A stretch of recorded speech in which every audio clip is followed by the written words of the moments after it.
Hello? Is this the Hauntline Studio? Yeah, I was told this number is where people talk about things that already happened but shouldn't have. My name is Daniel Reeves. I'm 32, Tampa, Florida. And I think I heard my own last words before I actually said them. It started with the heat. You know how Florida nights never really cool off. Even at 3 a.m., the air still feels wet, like the world's breathing on you. I woke up because my ceiling fan had stopped. Not powered off, just still. No sound, no movement. And my phone was vibrating on the nightstand. Not ringing, just buzzing in short pulses, like notifications stacking faster than they should. I grabbed it half asleep. No incoming call, just a voicemail. New voicemail, one message. Timestamp, 8:59 a.m. I checked the time, 3:07 a.m. Same day. I frowned and assumed it was a carrier delay. Sometimes you get voicemails late. I played it.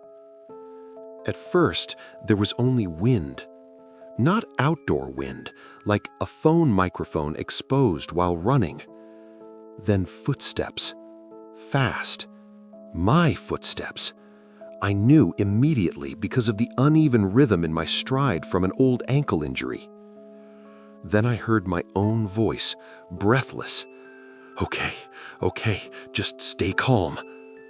My stomach tightened. I didn't remember recording that. Then me again, quieter. I shouldn't have crossed. Silence. Then the recording cut. I sat upright in bed. The room was still dark, the fan still frozen overhead. I checked the file details. Recorded 8:59 a.m. Today. 5 hours in the future. I stared at it for a long time, waiting for the timestamp to update. It didn't. I told myself I must have accidentally recorded it earlier and the phone glitched the time. That explanation lasted about 30 seconds, because the phone vibrated again. New voicemail, 2 messages, same timestamp. I hesitated before playing it. This one started immediately. Traffic noise, loud, close, a car horn blaring continuously. My voice strained now. No, no, no! Then a screech of tires. The message cut off mid-breath. I realized something cold. Outside my apartment, there was no traffic at 3 a.m. on my street, and the fan above me still hadn't moved. I stood up and pulled the cord. Nothing. The power wasn't out. My clock was still on, but the fan refused to spin. My phone vibrated again. New voicemail, 3 messages. Timestamp, unchanged. I didn't want to press play, but I did. Rain. Heavy rain hitting pavement, except I could hear birds faintly in the background, morning birds. Then my voice again, much calmer, which scared me more than the panic. If anyone hears this, it already happened. A pause. I tried to warn myself. My chest tightened. Then the last line. I didn't listen in time. The message ended. I walked to the window. Dry road outside. Clear sky. No clouds anywhere. I checked the weather app. Sunny all day.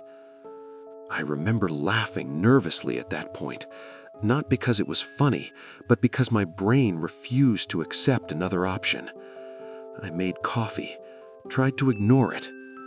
By 7 a.m., I convinced myself I recorded them during a dream. Sleep recording apps can do weird things. Memory gaps happen. I got dressed for work. Normal morning. Sun bright over the parking lot. Everything ordinary enough that the night felt ridiculous. Then, at 8:49 a.m., my phone buzzed again. New voicemail. 4 messages. Timestamp. 8:52 a.m. 3 minutes ahead. I froze in my doorway. I hadn't left the apartment yet. My keys were still in my hand.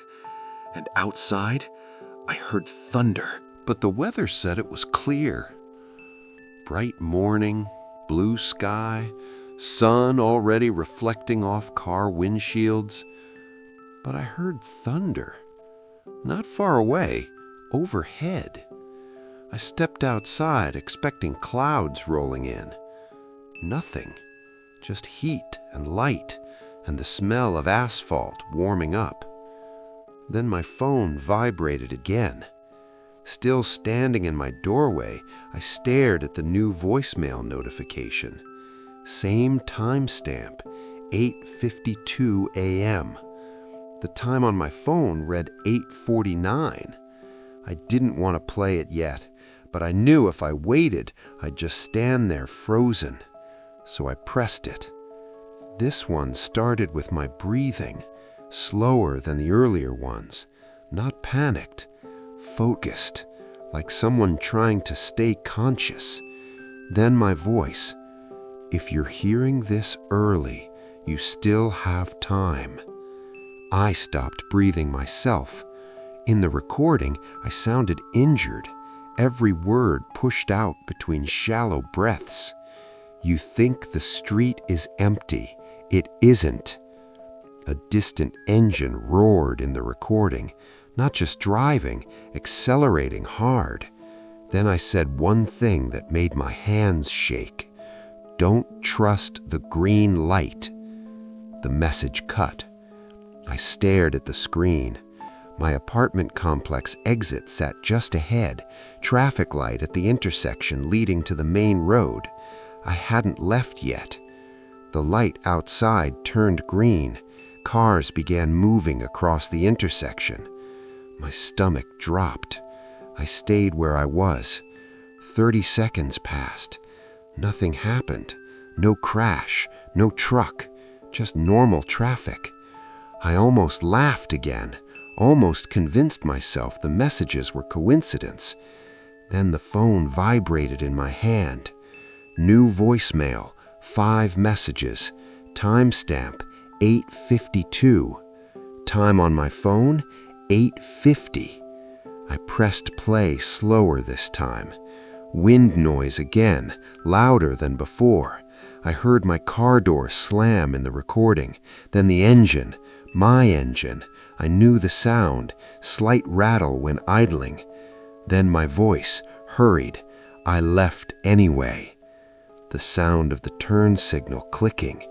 Then, I thought waiting changed it. My chest tightened. In the recording, I laughed once, weakly. It didn't. Then a long pause filled only by the engine humming. Then softly, "You're still going to go." The message ended. I realized I was holding my keys tighter than I should. My brain kept trying to prove the recording wrong, and the easiest way to prove it wrong was to live normally. So I locked my apartment and walked to my car. Every step felt heavier than usual. The sunlight felt too bright, like the day didn't belong to me. I sat inside, closed the door. For a moment, nothing happened. I just listened to the interior silence. Then my phone vibrated again in the cup holder. New voicemail, 7 messages, timestamp 8:52. Time on my phone, 8:51. I didn't even think. I played it immediately. Car engine loud, driving faster now. My voice urgent, "You're almost at the intersection." I looked up. My dashboard clock read 8:51, and the intersection at the end of the street waited exactly where it always had. In the recording, my voice whispered, "I tried to stop." Then I heard tires sliding, the recording distorted, and my last words before it cut, "He ran the red." The message ended. I didn't move, didn't start the car, didn't breathe for several seconds. The traffic light ahead changed from red to green. My phone screen lit again. New voicemail, 8 messages. Timestamp, 8:52. The time matched the voicemail. The second my phone changed to 8:52, the notification appeared. I didn't start the car. I didn't even blink for a moment, because I knew what this one was. The moment. The voicemail that already killed me. My thumb hovered over the screen for a long time before I pressed play. The recording began with silence. No wind, no footsteps, no engine. Just a low, ringing tone, like the aftermath of a loud sound hitting your ears. Then my breathing, weak, wet. I didn't like that sound. I recognized it. The sound of someone lying on pavement. My voice whispered, "Still here." There was chaos in the background, distant shouting, car doors slamming, someone yelling to call 911. But it sounded far away, like nobody was near me yet. Then I said something that made my hands go cold. I waited too long. A long pause. Then, very quietly, the truck didn't stop. My stomach twisted. I looked at the intersection. Cars passed normally. No accident. No sirens. Just Florida morning traffic. The recording continued. My breathing grew shallower. Phone still recording. A scraping noise, like my hand moving on concrete. Then I spoke again. "If you're hearing this, you stayed in the car." My chest tightened, because I hadn't moved since 8:49. The recording crackled, my voice weaker now. Good, good. I didn't understand that. Then the last sentence. That means I'm the wrong one. The voicemail ended. I didn't move for almost a full minute. Then another notification appeared. New voicemail. 8 messages. Timestamp, 8:53 a.m. A new time, not the death time. After it. I played it with shaking hands. The recording started with sirens. Close now. Then a paramedic voice. "Stay with me, sir. Can you hear me?" My voice, barely audible. "Yeah." Relief washed through me until the next line. "Name," and I heard myself answer, "Daniel Reeves." But I was sitting in my car, alive, listening. The paramedic again. "Daniel, you're going to be okay." Then my voice whispered, "No, I already warned him." A pause. The paramedic. "Warned who?" My final words in the recording. "The one who lived." The line went flat. A continuous tone filled the voicemail. I dropped the phone. My hands were numb, because I understood something horrible. I wasn't preventing the accident. I had already replaced the version of me that died. And somewhere, another Daniel had just taken my place on that road. My phone vibrated again. New contact created. Daniel, original. I never saved that. Then it began calling me. The phone created a contact for me. Not my number, not unknown, just Daniel, original. And it was calling me. I didn't answer at first. I stared at the screen while it rang in my hand inside the parked car. The intersection ahead still green, still normal. People driving through unaware that somewhere else, or some other version, I was bleeding on asphalt. The ringing stopped. Immediately a voicemail appeared. New voicemail, Daniel, original, timestamp, 8:54 a.m. I pressed play. Wind again, but softer this time, not rushing past, drifting, like the phone wasn't in a hand anymore, just lying nearby. Then my voice spoke, clearer than before, not dying, not panicked, just disappointed. You didn't stay. My throat tightened. I whispered back to the phone, even though it wasn't live. I did stay. The recording continued. You waited for you to come outside the car. My stomach dropped. Outside the car? I hadn't gotten out. Then I remembered the earlier voicemail. That means I'm the wrong one. The voice went on. You're sitting there thinking you survived. A faint siren passed in the background of the recording. You left me the impact. The message ended. The phone rang again immediately. Daniel, original. This time, I answered. For a second, there was only static, then breathing. My breathing, but steady, alive. I forced words out. Where are you? A pause. Then my own voice replied. In the part you avoided. I shook my head. That doesn't make sense. It will, he said, calmly.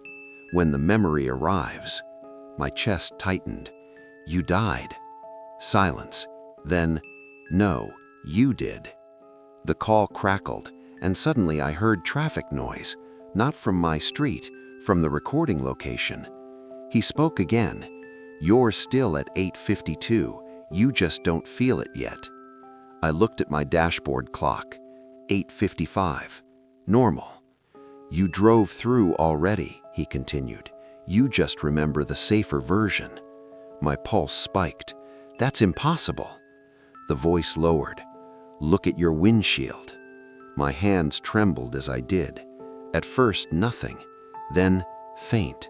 A thin spiderweb crack at the far passenger corner. I'd never noticed it before, because it hadn't been there this morning. He spoke softly. You were in the collision. You just kept the version that walked away. My throat tightened. I whispered back to the phone even though it wasn't live. I did stay. The recording continued. You were in the collision. You just kept the version that walked away. My breathing grew uneven. So what are you? I asked. A long pause. Then, the voicemail. The call ended. My phone vibrated instantly. Incoming call. Me. And this time, it wasn't labeled original. It was labeled next. It changed from original to next. What did that mean? I didn't want to answer it. Something in my chest already knew what the word meant.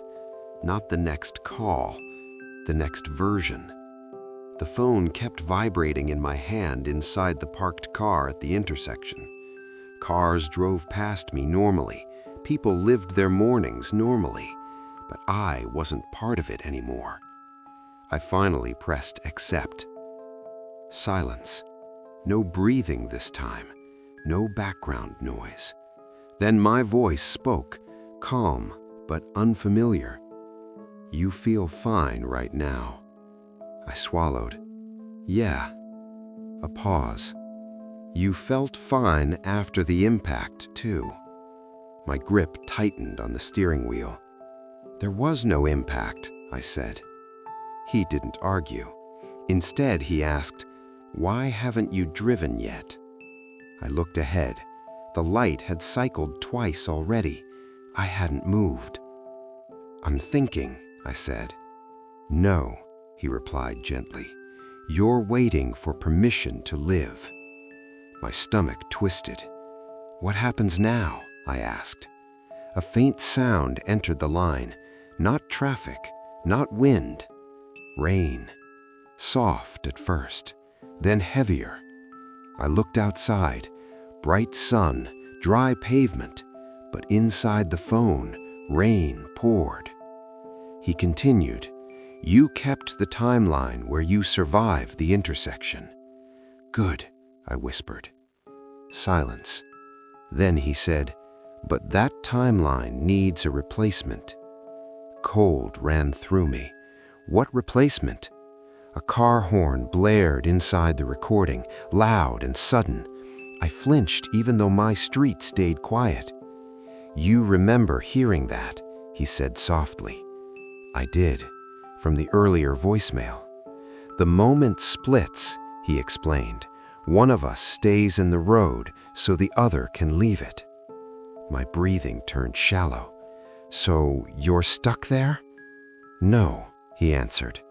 Another pause. "You are." My chest tightened. "I'm in my car." "Physically," he agreed, "but the memory still belongs to 8:52. The rain inside the call intensified. Then I heard something new, footsteps approaching the fallen phone in the recording. Someone shouting, "Sir, don't move." The paramedic again. Then my own voice from the ground, weak. "Did he answer?" The voice on the call whispered, "That's me asking about you." My hands shook. "So what happens when this call ends?" Long silence. Then, "You become the message." The call disconnected.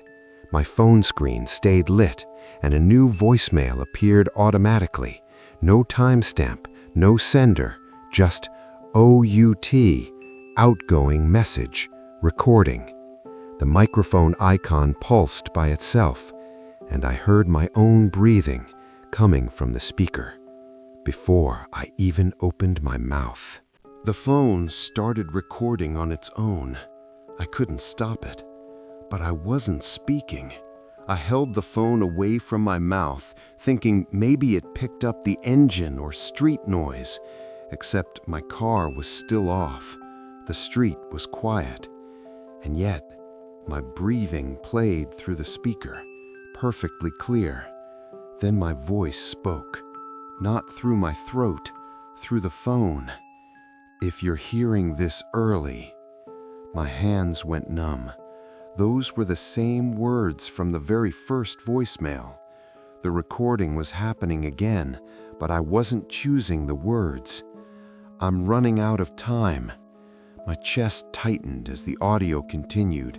The sound of wind filled the speaker, the rhythm of uneven footsteps, my ankle dragging slightly, just like always. I realized what I was hearing, not a playback, a creation. The phone wasn't replaying the future, it was writing it. My heart pounded.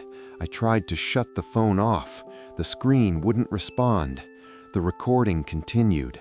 I crossed too late. My eyes slowly lifted to the intersection ahead. Traffic moving normally, sun bright. But for a split second, just a flicker, I saw wet pavement instead of dry, then gone. The voice kept going. Truck didn't see me. A horn sounded faintly, not in reality, inside the recording. My breathing grew shallow. "Stay in the car." My grip tightened on the steering wheel because I hadn't started the engine yet. I still had a choice. I reached for the key. The phone spoke louder. "You always do this part." I froze. "What part?" I whispered. The recording answered in my own voice. "You try to prove it wrong." My chest tightened because that was exactly what I was about to do. Drive through the intersection to prove the future didn't exist. The timer climbed, the same length as the voicemail from earlier. The air inside the car felt heavier, like pressure building before a storm. The voice softened. One of us must keep moving. I slowly let go of the key. My hands shook. "I won't drive," I said out loud. For the first time, the recording hesitated. The timer stalled at 00:51. Silence. Then a new line, one I hadn't heard before. "Then I don't exist." My stomach dropped. The windshield crack spread slightly, a faint tick across the glass. I hadn't noticed it growing until that moment. The voice whispered, "You already survived because I didn't." The realization hit me at once. The messages weren't warning me about a future accident. They were preserving the past one. A version of me had already died, and these recordings were making sure I remembered it happened. I slowly set the phone on the dashboard. "I'm not going through the intersection," I said. The recording timer flickered. 00:51, 00:12, 000. The screen went black. The heat returned. The world sounded normal again. Birds, cars, distant lawnmower. I exhaled slowly. Then the phone vibrated one last time. No voicemail, no call, just a saved contact created automatically. Daniel Reeves, archive. I stared at it. Then my car engine started, by itself.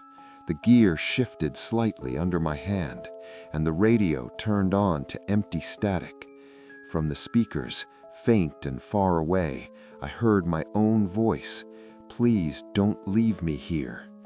The car rolled forward toward the intersection. I was pressing the brake, but it felt like memory was pressing the gas. If you love the slow burn of fear, the stories that creep under your skin, subscribe now. Don't fight the darkness. Let it follow you.